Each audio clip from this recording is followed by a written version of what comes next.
Shalom dan selamat bagi kita sekalian.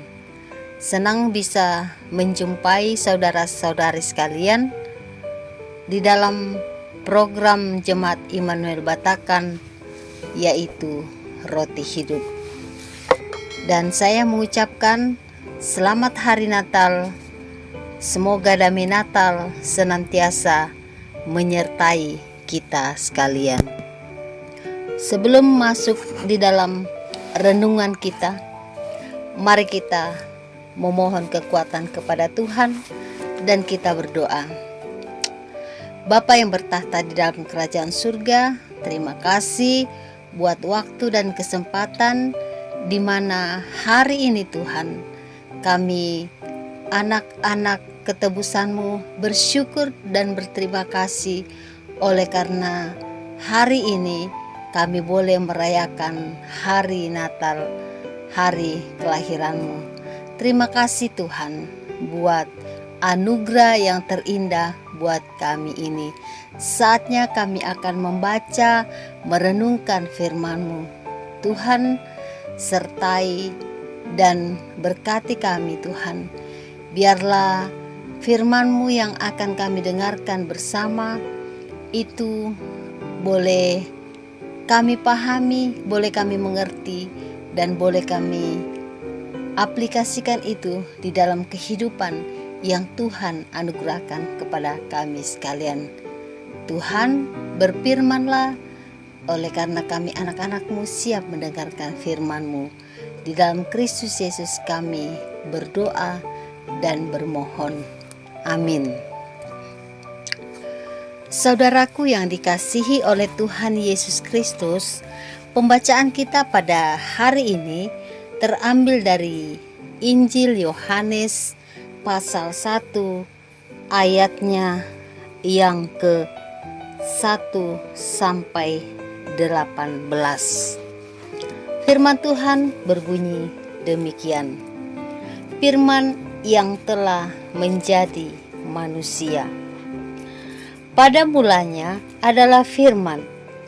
Firman itu bersama-sama dengan Allah dan firman itu adalah Allah. Ia pada mulanya bersama-sama dengan Allah. Segala sesuatu dijadikan oleh Dia dan tanpa Dia tidak ada sesuatu pun yang telah jadi dari segala yang telah dijadikan. Dalam Dia ada hidup dan hidup itu adalah terang manusia. Terang itu bercahaya di dalam kegelapan dan kegelapan itu tidak menguasainya.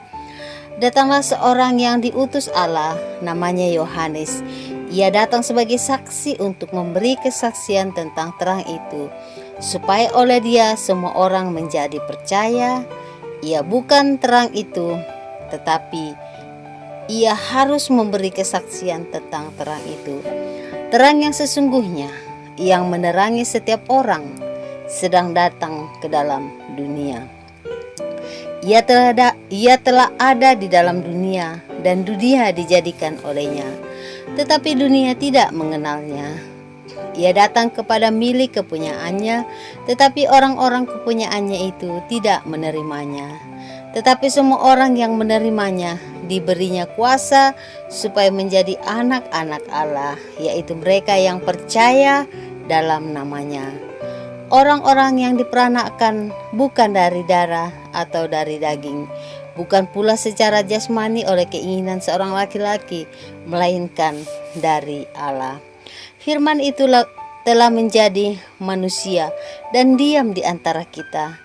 Dan kita telah melihat kemuliaannya, yaitu kemuliaan yang diberikan kepadanya sebagai anak tunggal Bapa, penuh kasih karunia dan kebenaran. Yohanes memberi kesaksian tentang dia dan berseru katanya, inilah dia yang kumaksudkan ketika aku berkata kemudian daripadaku akan datang dia yang telah mendahului aku, sebab dia telah ada sebelum aku. Karena dari kepenuhannya kita semua telah menerima kasih karunia demi kasih karunia. Sebab hukum Taurat diberikan oleh Musa, tetapi kasih karunia dan kebenaran datang oleh Yesus Kristus. Tidak seorang pun yang pernah melihat Allah, tetapi anak tunggal Allah yang ada di pangkuan Bapa, dialah yang menyatakannya. Amin firman Tuhan. Dari pembacaan yang telah kita ikuti bersama, diberi satu judul tema, anugerah terbesar bagi dunia. Anugerah terbesar bagi dunia. Saudaraku, sepasang kekasih yang telah menikah umumnya merindukan anak sebagai anugerah yang datangnya dari Sang Pemilik kehidupan.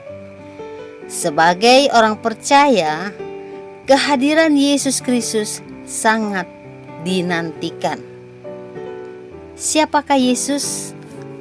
Penulis Injil ini menyebut bahwa Yesus adalah Firman. Firman ini menjadi seorang manusia dan telah hadir ke dalam dunia. Yohanes Pembaptis menyebut Yesus anak domba Allah yang menghapus dosa manusia. Kehadiran Yesus ke dalam dunia telah mengubah semuanya. Manusia yang dahulu tinggal dalam gelap sekarang telah diperbaharui, dan dalam diri setiap orang yang percaya ada sukacita dan pengharapan yang baru. Artinya, menerima Dia dengan sungguh-sungguh dan dengan iman meyakini bahwa Yesuslah Mesias, Anak Allah, Juru Selamat bagi dunia. Namun dengan sungguh juga menyadari bahwa menjadi anak-anak Allah berarti kita telah siap untuk dibentuk dan dipimpin oleh Roh Kudus dan hidup benar di hadapan Allah sesuai dengan firman-Nya. Saudaraku, kita harus menyadari bahwa karena kitalah Yesus Kristus mengorbankan dirinya untuk menebus dosa kita. Karena kasih-Nya, Yesus ada dan datang ke dunia yang hari ini kita peringati sebagai hari kelahiran Yesus Kristus. Saudaraku, ini adalah peristiwa yang sangat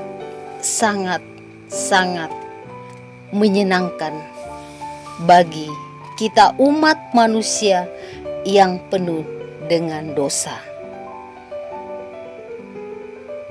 Ini adalah anugerah terbesar bagi dunia. Oleh karena itu, menjadi perenungan kita saat ini ialah, apakah kita telah sungguh-sungguh menerima dan berserah kepada Yesus Kristus? Sudah adakah perubahan hidup yang kita lakukan dalam membangun relasi dan hidup dalam Yesus? Menerima Yesus berarti akan siap bertahan dalam kebenaran saat menghadapi pergumulan hidup. Sekarang ini wabah pandemi masih terus melanda dunia ini. Tetapi kita harus tetap berserah kepada Yesus, karena hidup ini adalah anugerah daripada Tuhan kita Yesus. Oleh karena itu, kita tetap yakin dan percaya bahwa Tuhan akan senantiasa melindungi dan memberkati kita umat-umatnya. Dan tetap kita harus ingat bahwa kita harus senantiasa mengikuti protokol kesehatan, yaitu menjaga jarak, pakai masker, rajin cuci tangan, dan ingat, kita harus senantiasa menjaga imun kita supaya kita tetap kuat dan kita tetap sehat. Amin firman Tuhan. Mari kita berdoa. Terima kasih Bapa di dalam surga buat waktu yang singkat yang Tuhan anugerahkan kepada kami semua. Kami sudah membaca, merenungkan firman-Mu. Biarlah firman-Mu yang sudah kami baca dan kami renungkan pada hari ini, itu boleh mengambil tempat yang paling istimewa di dalam hati dan pikiran kami. Dan kami boleh menerapkan itu di dalam kehidupan yang Tuhan anugerahkan kepada kami semua. Bapa di dalam surga, ampuni segala salah dan dosa kami Tuhan, supaya kami layak disebut anak-anak ketebus-Mu. Terima kasih Bapa di dalam surga. Haleluya. Amin.